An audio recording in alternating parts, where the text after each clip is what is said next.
KPCC അധ്യക്ഷൻ ആണ് ഇപ്പോൾ വിമർശനങ്ങൾ ഉന്നയിക്കുന്നത്. കഴിഞ്ഞ ദിവസം മുതൽ പ്രതിപക്ഷ പാർട്ടികൾ വലിയ വിമർശനമാണ് ഉന്നയിക്കുന്നത്.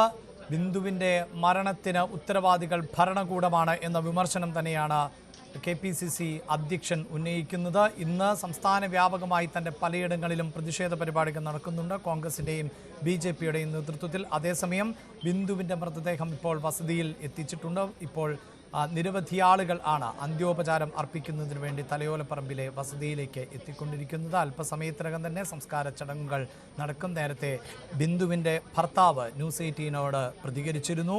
മന്ത്രി പറഞ്ഞതെല്ലാം കള്ളം എന്നതായിരുന്നു ഭർത്താവ് വിശ്രുതൻ്റെ പ്രതികരണം. വാർഡ് രോഗികൾ നിറഞ്ഞ വാർഡിൽ ആണ് അപകടം ഉണ്ടായിരുന്നത്. ശുചിമുറികൾ ഉൾപ്പെടെ നേരത്തെ ഉപയോഗിച്ചിരുന്നത് തന്നെയാണ്. ആ ശുചിമുറിയിലാണ് ബിന്ദുവും ഉണ്ടായിരുന്നത്. ആ സമയത്താണ് അപകടം നടന്നത്. തൻ്റെ മകൾ ചികിത്സ തേടിയിരുന്നു. അവിടെ പലപ്പോഴായി ഈ ശുചിമുറി തന്നെയാണ് മകളടക്കം ഉപയോഗിച്ചിരുന്നത് എന്ന് പറയുമ്പോൾ കഴിഞ്ഞ ദിവസം ആരോഗ്യമന്ത്രി നടത്തിയതുപോലെ ആളുകളെ ഒഴിപ്പിച്ചിരുന്ന ഭാഗത്തല്ല ഈ അപകടം ഉണ്ടായത് എന്നത് വ്യക്തമാണ്. അനാസ്ഥയുടെ ഇര തന്നെയാണ് ബിന്ദു. മാത്രവുമല്ല, അപകടമുണ്ടായി സമയത്ത് മന്ത്രിയുടെ പ്രതികരണമായി പുറത്തു വന്ന വാക്കുകൾ എന്നത് ആരും അകപ്പെട്ടിട്ടില്ല എന്നുള്ളതാണ്. ആർക്കും അപകടമില്ല, 2 പേർക്ക് നിസാര പരിക്കേറ്റു, അവരെ ചികിത്സയിൽ പ്രവേശിപ്പിച്ചു എന്നതായിരുന്നു. പക്ഷേ ഇപ്പോഴിതാ ആ അപകടത്തിൽ ഏതാണ്ട് 2 മണിക്കൂറിന് ശേഷം മാത്രമാണ് അവിടെ രക്ഷാപ്രവർത്തനങ്ങൾ ആരംഭിച്ചത്. അവിടേക്ക് ഹിറ്റാച്ചികൾ എത്തിച്ചുകൊണ്ട് കെട്ടിടാവശിഷ്ടങ്ങൾ നീക്കി തുടങ്ങിയത്. അപ്പോഴാണ് ബിന്ദുവിൻ്റെ മൃതദേഹം കണ്ടെടുത്തത്. ഡാനി പോളാണ് വാർത്തയുടെ വിശദാംശങ്ങളുമായി ചേരുന്നത്. ഡാനി, വലിയ സങ്കടക്കടൽ തന്നെ എന്ന് പറയാം. ഒരു കുടുംബത്തിൻ്റെ പ്രധാന ആശ്രയം കൂടിയായിരുന്നു ബിന്ദു. കുട്ടികൾ വിദ്യാഭ്യാസ ഘട്ടത്തിലൂടെയാണ് കടന്നു പോകുന്നത്. വലിയ പ്രാരാബ്ധങ്ങൾ ഉള്ള ഒരു കുടുംബം. അവരുടെ അത്താണി ഇല്ലാതാകുമ്പോൾ എങ്ങനെയാണ് അവിടുത്തെ സാഹചര്യം?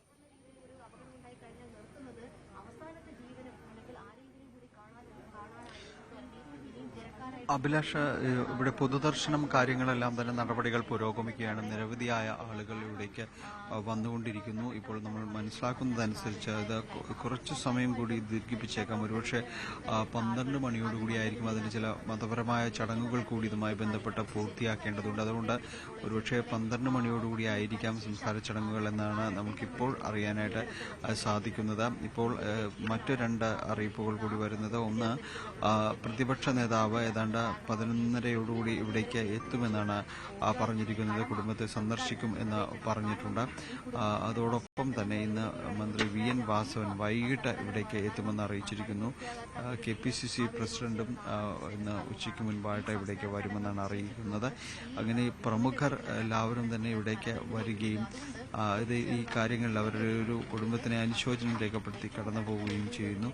ഒപ്പം മറ്റ് ആളുകൾ തന്നെ ഇവിടെ ഈ പരിസരത്തുള്ളവർ, തലയോലപ്പറമ്പ് ഈ പരിസരത്തുള്ളവർ തന്നെ ഏതാണ്ട് മുഴുവൻ പരിച്ഛേദവും ഇവിടേക്ക് എത്തുന്നുണ്ട്. അവർ അന്തിമോപചാരം അർപ്പിച്ച് കടന്നു പോവുകയും ചെയ്യുകയാണ്. അതിലും വലിയ നഷ്ടമാണ് കുടുംബത്തിന് ഉണ്ടായിരിക്കുന്നത്. കാരണം ഈ കുടുംബത്തിൻ്റെ ഒരു അത്താണിയായിരുന്ന ഒരാളെ തന്നെയാണ് അവർക്ക് നഷ്ടമാകുന്നത്. എല്ലാ അർത്ഥത്തിലും ഒരു ആലങ്കാരികമായ ഒരു പ്രയോഗം അല്ല അത്. കാരണം ഈ കുടുംബത്തിൽ ഏക വരുമാനമുള്ള ഒരാൾ തന്നെയായിരുന്നു ബിന്ദു എന്ന് പറയുന്നത്. അതിൽ ഇവിടെ അടുത്തുള്ള ഒരു ടെക്സ്റ്റൈൽ ഷോപ്പിൽ, ഒരു തുണിക്കടയിൽ അവർക്ക് ജോലിയായിരുന്നു. ഒപ്പം മറ്റു ജോലികളുമെല്ലാം തന്നെ ചെയ്ത് കുടുംബത്തെ പരമാവധി ചേർത്ത് പിടിക്കുക എന്ന ലക്ഷ്യത്തിൽ തന്നെയാണ് അവരതിൽ മുന്നോട്ട് പോവുകയും ചെയ്തിരുന്നത്. മകൾ നവമയുടെയും മകൻ നവനീതിൻ്റെയും പഠനത്തിനു വേണ്ടിയായിരുന്നു ഈ കൂടുതലായും തന്നെ ഇവരുടെ ഒരു സമ്പാദ്യം ചെലവഴിച്ചിരുന്നത്.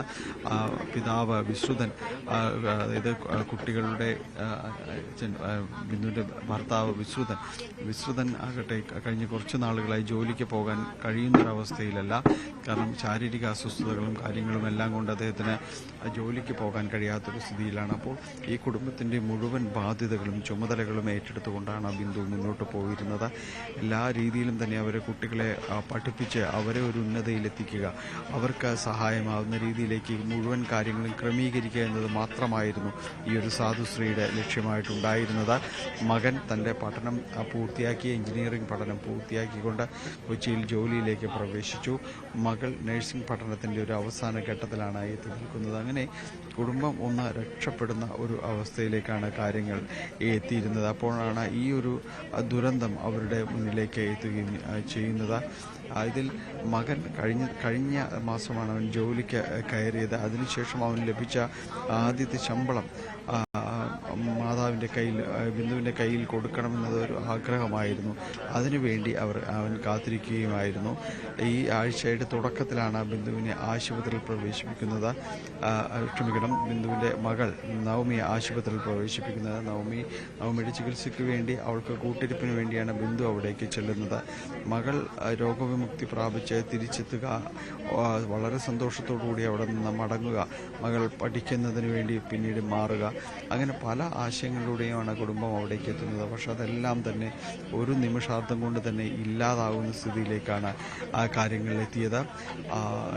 ഈ കെട്ടിടത്തെ അവശിഷ്ടങ്ങളിൽ കുടുങ്ങി തൻ്റെ അമ്മയുടെ ജീവൻ നഷ്ടപ്പെട്ട വിവരം ആശുപത്രിയിലുണ്ടായിരുന്ന നവമിയും ആദ്യഘട്ടത്തിൽ അറിഞ്ഞിരുന്നില്ല. അമ്മ അതിൽ പെട്ടിട്ടുണ്ടാകില്ല എന്നൊരു വിശ്വാസമായിരുന്നു ഉണ്ടായിരുന്നത്. പ്രത്യേകിച്ച് അധികാരികളടക്കം നൽകിയ ഒരു ഉറപ്പ് ഇക്കാര്യങ്ങളിലുണ്ടായിരുന്നു, ആരും അകപ്പെട്ടിട്ടില്ല എന്ന്.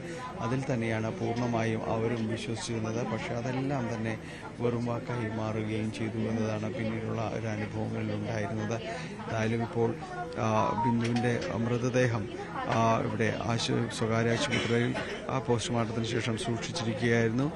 രാവിലെ 8 മണിയോടുകൂടിയാണ് ഇവിടേക്ക് എത്തിച്ചത്. അതിനുശേഷം പൊതുദർശനം ഇപ്പോൾ തുടരുകയാണ്. 11 മണിയാണ് ആദ്യഘട്ടത്തിൽ നിശ്ചയിച്ചിരുന്ന സംസ്കാര ചടങ്ങ്. അത് 12 മണിയിലേക്ക് എത്തുമെന്ന സൂചനയാണ് ഇപ്പോൾ ഉള്ളത്. അഭിലാഷ്, ബിന്ദുവിൻ്റെ സംസ്കാര ചടങ്ങ് 12 മണിയോടുകൂടി നടക്കും എന്നുള്ളതാണ് ഏറ്റവും ഒടുവിൽ പുറത്തുവരുന്ന വിവരങ്ങൾ. അതായത് ഇപ്പോൾ നിരവധി ആളുകളാണ് അന്ത്യോപചാരം അർപ്പിക്കുന്നതിന് വേണ്ടി എത്തിക്കൊണ്ടിരിക്കുന്നത്. ഒപ്പം മതപരമായ ചടങ്ങുകൾ കൂടി നടത്തേണ്ടതുണ്ട്. അതിനുശേഷമായിരിക്കും സംസ്കാരത്തിലേക്ക് കടക്കുക. അതായത് 11 മണിക്കാണ് നേരത്തെ നിശ്ചയിച്ചിരുന്നത് എങ്കിലും ആ സമയത്ത് സംസ്കാര ചടങ്ങുകൾ നടക്കാൻ സാധ്യതയില്ല എന്നുള്ളതാണ് ഇപ്പോഴത്തെ വിവരങ്ങൾ.